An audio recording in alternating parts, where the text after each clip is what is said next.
It starts the moment you wake up. Before your feet even touch the floor, your hand reaches out. It's a reflex. You grab your phone, you check the notifications, and just like that, before you have even taken a breath of conscious air, you are already on. You are already reacting. You are already behind. You spend your entire day running a race that has no finish line. You answer the emails, you put out the fires, you manage the crisis, you feed the kids, you go to the gym, you listen to the podcast at 2x speed because you have to maximize every single second. And when you finally sit down on the couch at 9 p.m., you don't feel rested. You feel guilty. You feel a phantom vibration in your pocket. You feel a low-grade anxiety humming in your chest that whispers, "You forgot something." So you pick up the phone again, just to check, just to be safe. You are exhausted, but you are not tired. You are wired. You are essentially a walking ball of cortisol with a LinkedIn profile. If this sounds like your life, I need you to listen to me very carefully. You are not just busy. You are a slave. You have forgotten how to be human because you have forgotten the ancient art of stopping. And in this video, we are not going to give you time management tips. We are going to hand you the only cure for a soul that is burning to the ground. Before we reveal the ancient secret that modern science is finally catching up to, I need to know who is in this room.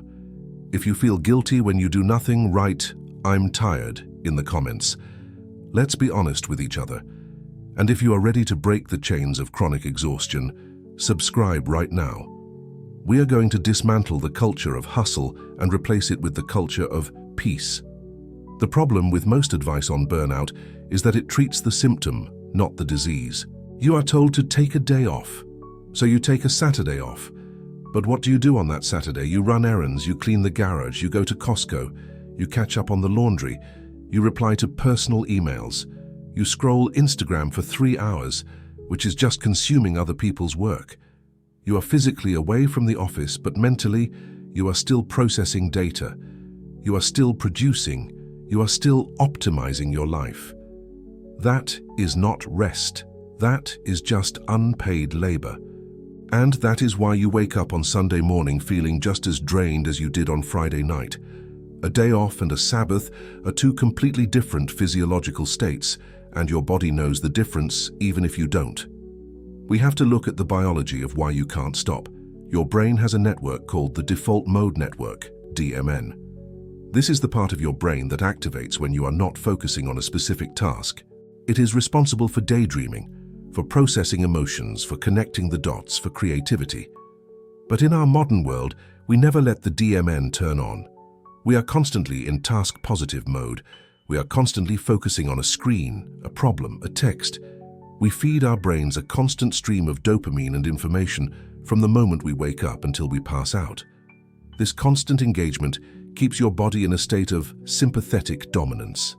That's the fight or flight mode. Your body is pumping cortisol because it thinks you are hunting a gazelle or running from a lion. But you aren't hunting, you're just answering a Slack message. The problem is, your body doesn't know the difference. When you live in this state for months or years, your cortisol rhythm breaks.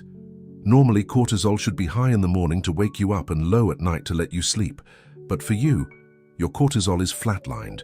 You are tired in the morning and wired at night. You have broken your internal clock. And this brings us to the core conflict. You think the solution is more efficiency.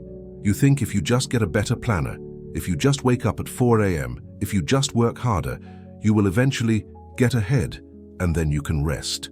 That is a lie. There is no ahead.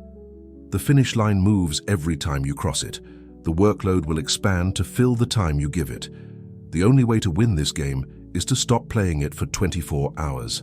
This is where the ancient concept of Sabbath comes in, and I want you to strip away whatever religious baggage you have around that word. Don't think of it as a boring rule where you can't watch TV. Think of it as a revolutionary act of rebellion. The word Sabbath comes from the Hebrew word Shabbat, which literally means to stop, not to pause, not to recharge so I can work more, just to stop. It means to cease from all creative and productive activity. The ancient Israelites were slaves in Egypt for 400 years. In Egypt, there were no days off. A slave who rests is a slave who gets beaten. A slave's value is entirely defined by how many bricks he can make today. If he stops making bricks, he has no right to exist. Does that sound familiar? How many of us feel that if we aren't producing or achieving, we are wasting space? When God brought them out of Egypt, the first thing he gave them was not a map or a weapon. He gave them a commandment to rest. He effectively said, "You are no longer slaves, you are sons. Slaves work 7 days a week, free men work 6. The Sabbath was the declaration of freedom. It was the way they proved, physically, weekly, that they were not defined by their output. But here is the catch, and here is why you are failing to cure your burnout. You treat rest as a vitamin, something you take to make you more productive during the week.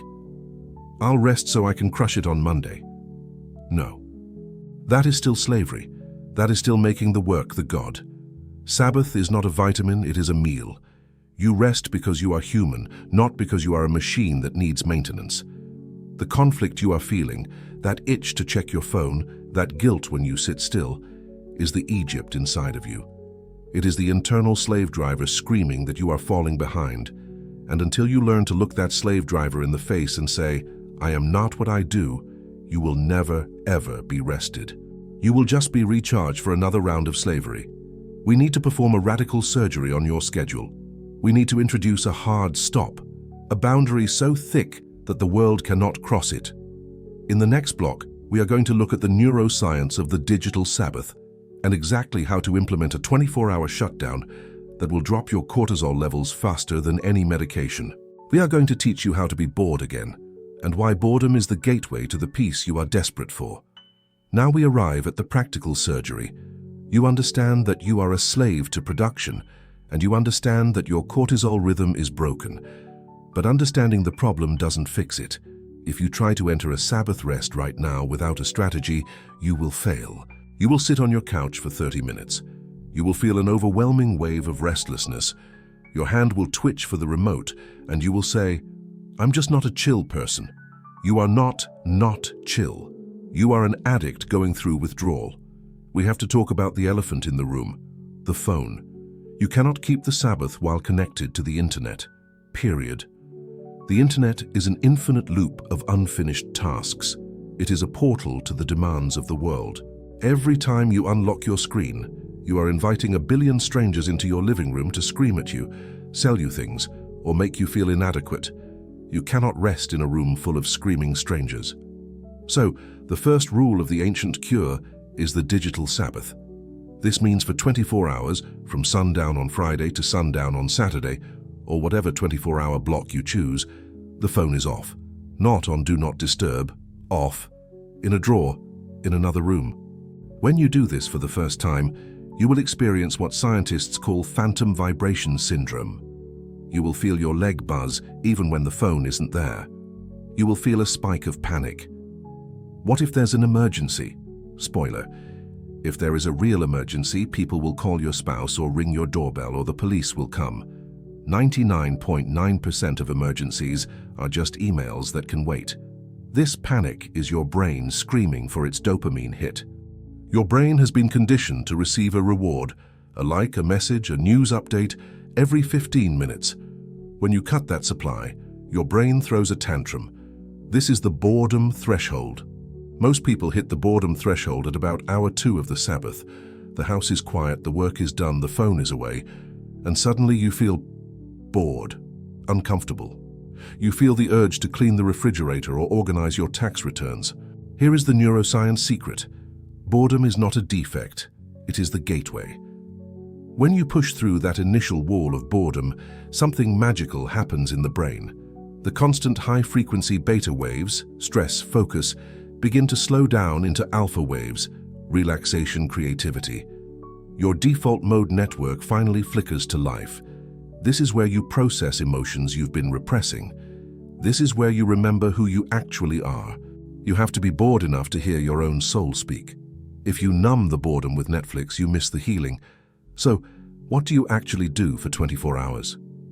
If we aren't producing, are we just staring at the wall? No. The Sabbath is not about doing nothing. It is about ceasing from labor to embrace delight. The ancient rabbis had a saying, menuha. It is the Hebrew word for rest, but it doesn't mean sleep. It means happiness, stillness, and harmony. It is active enjoyment. We need to replace entertainment, which is passive consumption, with delight, which is active appreciation. Entertainment is watching a cooking show. Delight is cooking a meal with your family and eating it slowly. Entertainment is watching sports. Delight is going outside and throwing a ball. Entertainment is scrolling travel photos. Delight is taking a walk in your actual neighborhood without headphones. Here are the 3 rules of engagement for your 24-hour reset. 1. Stop creation.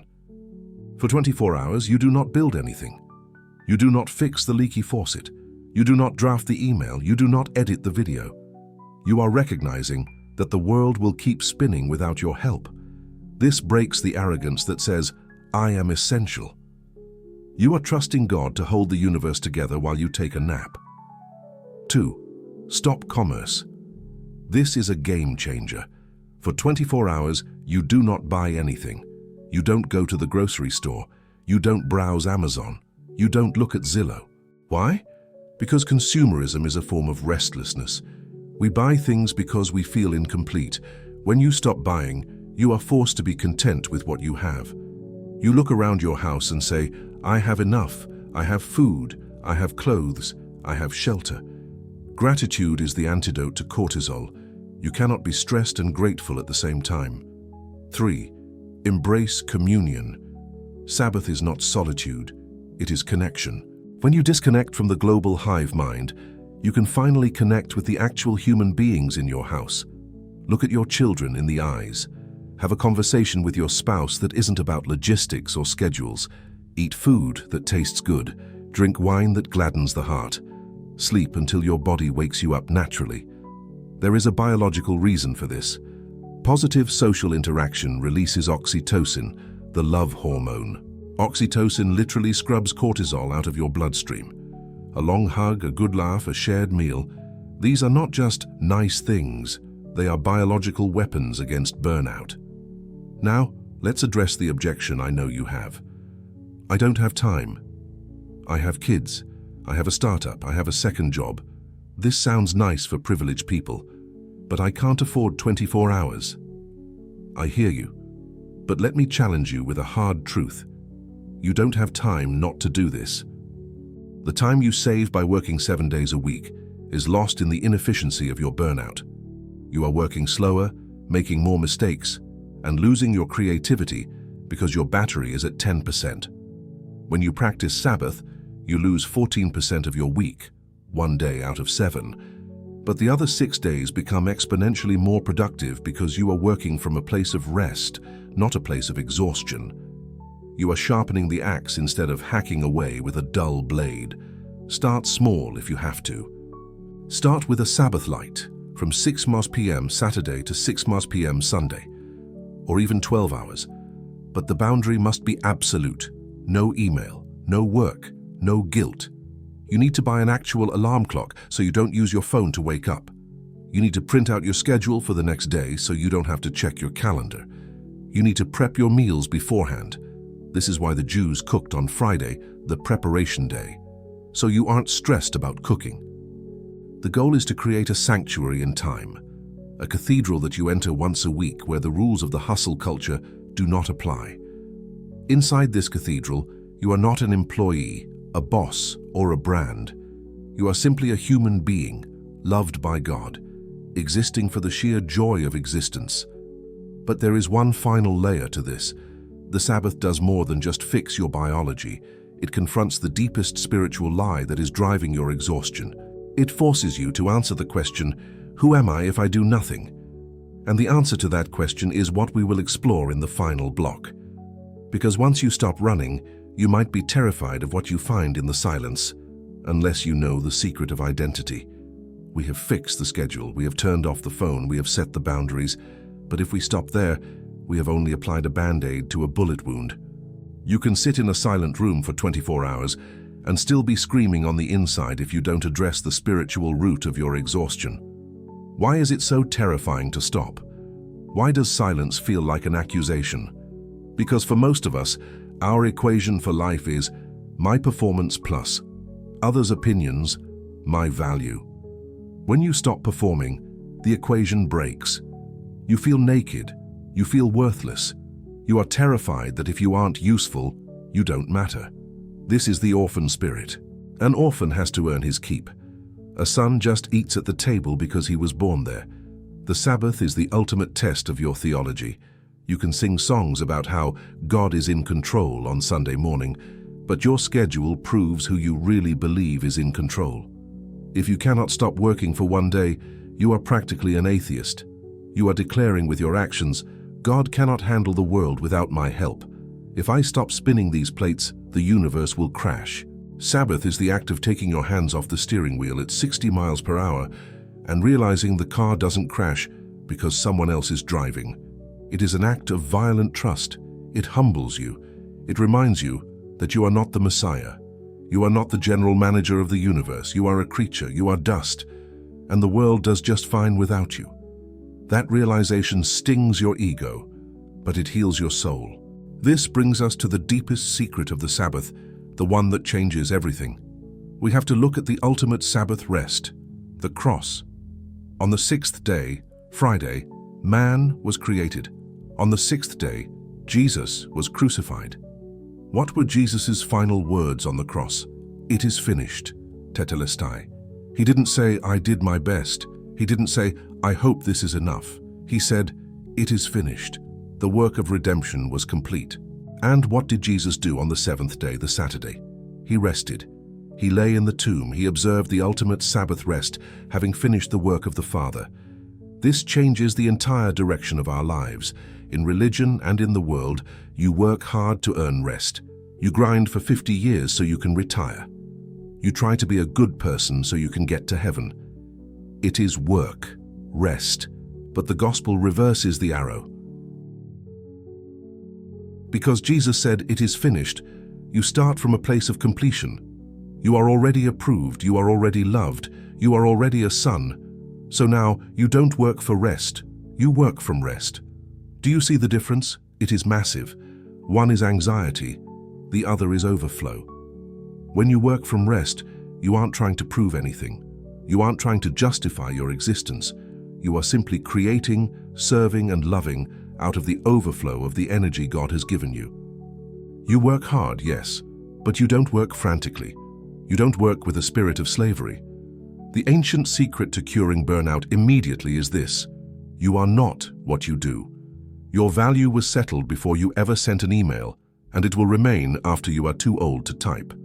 When you practice Sabbath, you are practicing for heaven. In heaven, there is no striving. There is no deadline. There is no alarm clock. There is only being with God. Why wait until you die to experience that? You can bring a slice of heaven down to earth every single week. So, here is your challenge.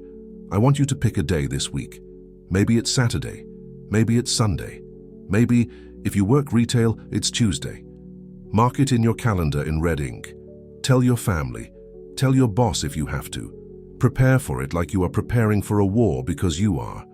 You are going to war against the culture of death that wants to consume you. Buy the food. Clean the house, hide the phone. And when the sun goes down, light a candle, sit down, take a deep breath, and say these words out loud. It is finished. I have done enough. I am enough. The world is in God's hands. And then just waste time with God. Watch the birds. Nap. Eat. Laugh. You will feel the itch. You will feel the withdrawal. Let it pass. And I promise you, when you wake up the next morning, you will feel something you haven't felt in years. You won't just be recharged like a battery. You will be restored like a masterpiece. You will have your soul back. The world is screaming at you to run faster. The ancient path is whispering to you to stop. The choice is yours. You can be a successful slave, or you can be a free son. Choose rest. If this message resonated with your tired soul, share it with one person who needs permission to stop. We are in this together, learning to walk at the pace of grace. God bless you, and I'll see you in the rest.